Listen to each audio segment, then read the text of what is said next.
Hello everyone and welcome to another tutorial of the Stealth Action AI Kit for the update 1.1 where I implemented the dynamic covers for the AI. So in this video we're going to talk about how to configure your covers, how you can use your covers, and the settings that you will find in your covers. So first of all, we are in the map level cover test ground. You will find this map once you update your product to the version 1.1. Then the version has been submitted to Epic and it's on review and it should be up in a couple of days. And to access your cover settings, you just have to go on the details panel of your AI that you placed in your level and type cover.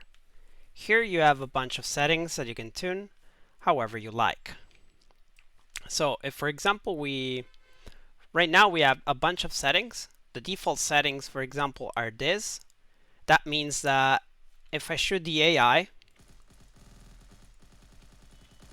and the threat reaches 100, the AI will go into cover. When its threat reaches 50, the AI will leave the cover and resume its functions. But for example, we want the AI to keep the covers for a longer time, and we want the AI to get into cover faster. So we can tune down to threat required to go to cover 20, and we can have the threat to leave to cover 0.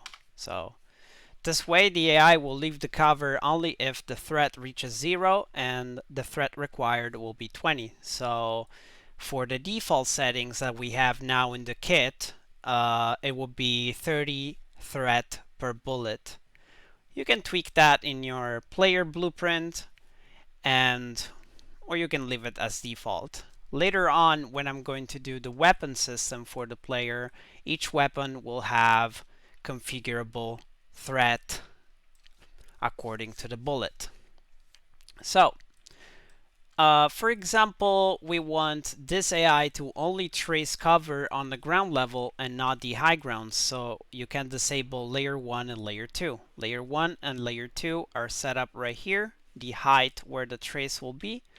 And before I deactivate it, I'm gonna activate the debug as persistent, so you can watch this. As you can see, this is the ground level, this is the first level, and that's the second level. It all depends on how you design your level. Let's say you have your ground floor and then you have your first floor and it's not at 350. You can tune that. You just type 600, maybe 600, it's your second level. And I don't know, 800 is your third level. As you can see, it's tracing. The second level, it's now 600. And the third level is way higher. It all depends on the settings that you want to apply to your AI. For this example, I'm going to leave the settings as they are. I'm going to disable the cover debug, and we have a bunch of other settings. For example, the range to abort cover for the AI. That means that when the AI goes into cover, and now it's only on the ground level, if I get closer than 5 meters, the AI will leave cover and will try to look for a new one. You can have different AIs on your level and different settings for each AIs. Maybe you want this AI only to trace for ground level. Maybe you want this AI only to trace for the first level, and then maybe you want this AI only to trace for ground and third level.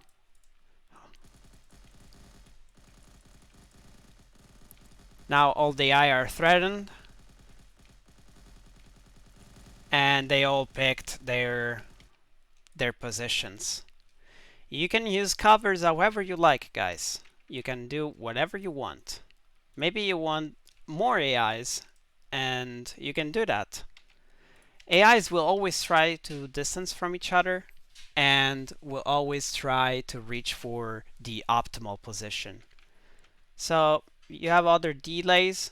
You can have shoot from cover time, minimum, and maximum. That means that when the AI is in cover, it will shoot for a minimum of 1 second to a maximum of 4 seconds, and you can tweak these values. DI will always pick a random value between the two. Same goes for the holding cover. Holding cover means that when the eye reaches the position for 2 seconds minimum is going to stay crouched behind this cover, and then for a maximum for 4 seconds. And then when it's done with this delay, it will attempt to shoot.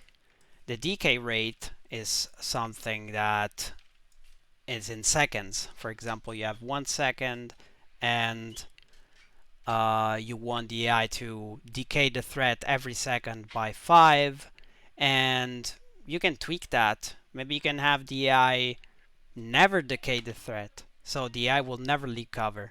Or you can have the AI only to lose 1 threat every second. Or maybe you want every 5 seconds the AI to lose 5 threat. It's up to you how you want to configure your AI.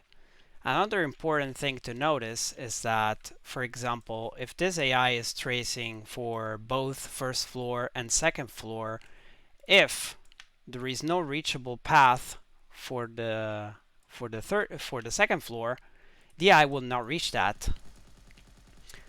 I made it in a way that the AI will always discard the unreachable positions. But for example, let's say you want the AI to climb. You have the climb actors over here with their navigation link, and the perfect position for the climb actors, it's this. You can disable the grid snapping. When you see this line overlapping, exactly like this is the perfect position to make the AI climb correctly.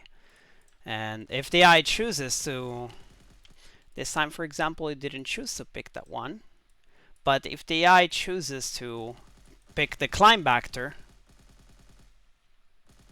it will correctly climb and move into cover. It's up to you how you want to place everything as you like. And this pretty much covers everything concerning the covers for the AI. It's always good to have multiple points for your AI to trace for covers. And another important thing is that if you want something to be calculated as a cover object for the AI, you need to go on the mesh setting, either the actor or the mesh that you placed on the level. You go on collision presets, you go on custom, and you enable block the cover channel, because the AI is going to trace for the covers on the cover channels. So if, for example, I pick every single mesh in the level, like I'm doing right now, actually it's going to be faster if I do like this.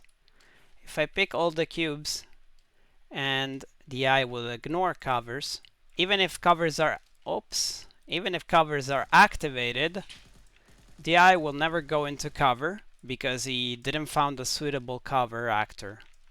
But for example, now that all actors are restored, if we disable the cover actors only for the last floor,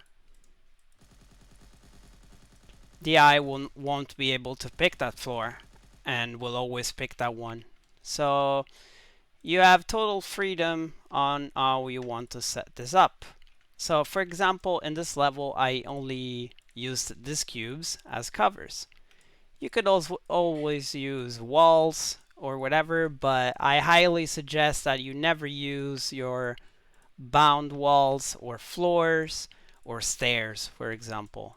It's better to have like a dedicated set of meshes that will act as covers. But you can always have a blueprint, for example. Even if you have like some boxes that are simulating physics and you want them to be calculated as covers, you can do that. It's no problem. The AI will always calculate them dynamically, and even if the box falls down and move, the AI will always correctly calculate the position to take. So I hope this video was useful.